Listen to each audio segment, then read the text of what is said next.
ஆதிச்சநல்லூருக்கு சுற்றுலா அழைத்து சென்ற திமுக எம்பி கனிமொழிக்கு கீழவலநாடு அரசு மாதிரி பள்ளி மாணவ மாணவிகள் நன்றி தெரிவித்தனர். தூத்துக்குடி மாவட்ட மாதிரி பள்ளி மாணவர்கள் சுற்றுலா செல்ல கோரிக்கை விடுத்த நிலையில் அதனை ஏற்ற எம்பி கனிமொழி மாணவர்களை சுற்றுலா கூட்டிச் செல்ல ஏற்பாடு செய்தார்.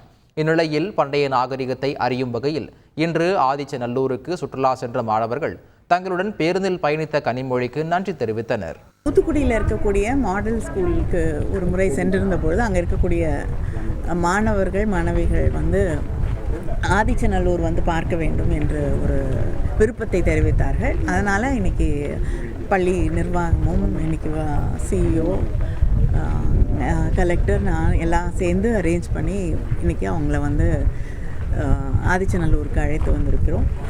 பொருணையரங்காட்சி திறப்பு இன்னும் 2-3 மாதத்தில் இருக்கும்னு நினைக்கிறேன். எக்ஸிக்யூஷன் கூட்டிகிட்டு போங்கன்னு சொன்னப்போ ஆதிச்சநல்லூருக்கு கூட்டிகிட்டு போனால் நல்லாயிருக்கும் அப்படின்னு சொல்லி எல்லார் சார்பாகவும் கோரிக்கை வச்சுருந்தோம்.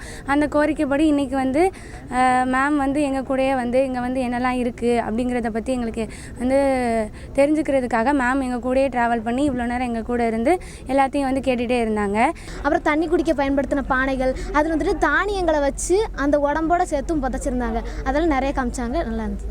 நாங்கள் எம்பி மேம்கிட்ட கேட்டோம், ஆதிச்சநல்லூர் போகணும் மேம், நம்மளோட வாழ்விடங்கள்லாம் அங்கே இருக்குது, நம்மளோட பாரம்பரியம் இருக்குதுன்னு சொல்கிறாங்க மேம், போய் பார்த்தா நல்லாயிருக்கும் மேம் அப்படின்னு சொன்னோம். சரின்னு சொல்லிட்டு மேமும் எங்களை இன்னைக்கு கூட்டிகிட்டு வந்தாங்க.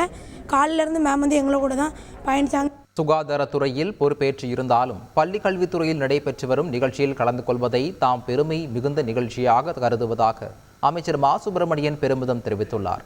பல்லாவரத்தில் புதுமையை புகுத்தி பாடம் நடத்தி வரும் பள்ளி ஆசிரியர்கள் 1000 பேருக்கு விருது வழங்கிய போது அவர் இவ்வாறு தெரிவித்தார்.